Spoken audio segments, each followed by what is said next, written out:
بخبز علي 25 سنة وأنا بخبز عفر. بتعرفوا الحجة اللي اشتهرت بمقولة عمري أطول من عمر إسرائيل، اللي صورها الناشط صالح الجعفروني في مستشفى الشفاء في غزة مع بداية القصف الإسرائيلي على أهلنا وشعبنا الحبيب في قطاع غزة، واللي قالت لحظتها إن عمرها أطول من عمر هذا الكيان الصهيوني.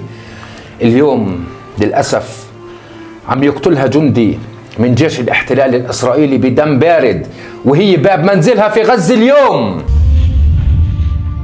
السلام عليكم ورحمة الله وبركاته متابعينا الكرام، أهلا وسهلا فيكم بفيديو جديد وحلقة جديدة على قناتي. أنا إياد أبو الأسمر، ابن فلسطين، ابن فلسطين اللي باح الجميع، ابن فلسطين اللي تنازل عنها كل الحكام العرب، ابن فلسطين اللي تآمروا عليها، اللي حكوا على حالهم دول عربية شريفة شقيقين لدولة فلسطين.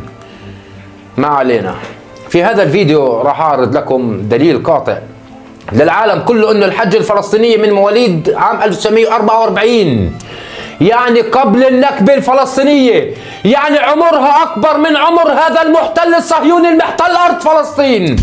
يعني وجود هذه الحجة الفلسطينية بيثبت لكل العالم أنه فلسطين أرض للفلسطينيين، وعمر هاي الحجة أكبر من عمر دولة الاحتلال المزعومة على أراضينا الفلسطينية. اليوم بقتلها قناص إسرائيلي وهي واقفة باب منزلها بعد ما انشهرت بمقولة عمري أطول من عمر دولة إسرائيل. شاهدها قناص وهي باب منزلها عشان يمحوا كل إشي بيثبت إنه الفلسطينية إلهم وجود وإلهم حق في هاي الأرض. وأنا بحكي لكل إسرائيل بالنيابة عنه، بالنيابة عن كل حر وشريف من كل فلسطين، الأرض أرضنا وفلسطين للفلسطينية والقدس عاصمتها الأبدية. اليوم بدنا نوصل رسالتنا.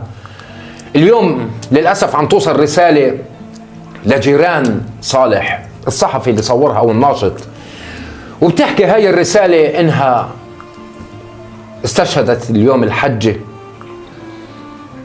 قتلها جندي إسرائيلي قناص، وجه سلاحه، رفع سلاحه عليها وهي واقفة عند باب بيتها. بتمنى منك عزيزي المشاهد، أختي المشاهدة، حتى نوصل صوتنا لكل العالم، ونوثق هاي الجريمة لكل إنسان بتنفس على وجه الأرض. الكل بس يعمل لايك للحلقة، اشتراككم بالقناة، تفعيل الجرس، مشاركة هذه الحلقة. خلينا نوصل صوتنا لكل العالم، وبسم الله وعلى بركة الله.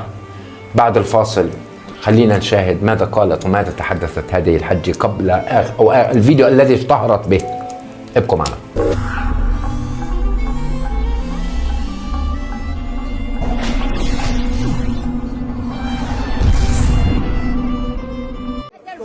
بخبز علي 25 سنة وأنا بخبز عفر. هل تذكرون هذه الجدة التي صورها الناشط صالح الجعفراوي في مستشفى الشفاء مع بداية القصف الإسرائيلي على غزة، والتي قالت حينها إن عمرها أكبر من عمر إسرائيل؟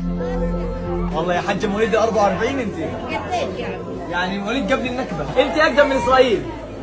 طبعا رسالة من جيران هذه الجدة وصلت لصالح تقول إنها قتلت اليوم. نعم، قتلها جندي إسرائيلي قناص وجه سلاحه صوبها حين كانت تقف عند باب بيتها. يعني هذا الاشي بيثبت انه احنا ايش؟ فلسطين ارضنا غصبا عنهم. أنا متمسكة في الأرض. طبعا. الجدة هادية نصار كانت قد أصيبت بالقصف الإسرائيلي قبل أسابيع، وتلقت حينها العلاج في مستشفى الشفاء، لكن مقاطعها الطريفة انتشرت ورسمت البسمة على الوجوه رغم ظروف الحرب الحالكة.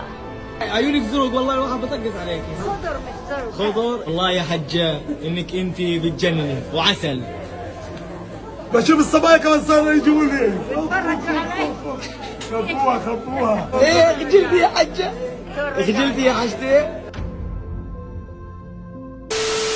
زي ما شاهدنا اخوتي احبائي في كل العالم، الي عندكم طلب، ننشر هذا الفيديو لاكبر نطاق. حمل هذا الفيديو عندك على التلفون او على الكمبيوتر، ارفعوه على صفحاتكم على الفيسبوك، انسخوا الرابط تاعه، ابعتوه لعائلاتكم ولاصحابكم عبر حساباتنا الواتساب. كلنا عندنا واتساب، ما في اي بيت ما بيخلى بدون واتساب. خليهم يبعتوا الكل خلي هذا الفيديو ابعتوا له الكل، ادعوا على اصحابكم انه خذوا هذا الفيديو احضروه وابعتوه للناس اللي بتعرفوهم، من واحد لواحد نوصل للعالم كله. الهدف نوصل صوتنا برغم تقييدات الحلقات اللي عم تفضح جرائم الاحتلال بحق ابناء شعبنا الفلسطيني. وحسبي الله ونعم الوكيل ونحن مرابطون على هذه الارض. محبتي لكم متابعينا الكرام، لهون وصلنا لنهايه هذه الحلقه اللي كلها وجع. كان معكم اياد ابو الاسمر ابن فلسطين وعاشق ارض الجزائر، وبشوفكم في حلقه جديده. سلام.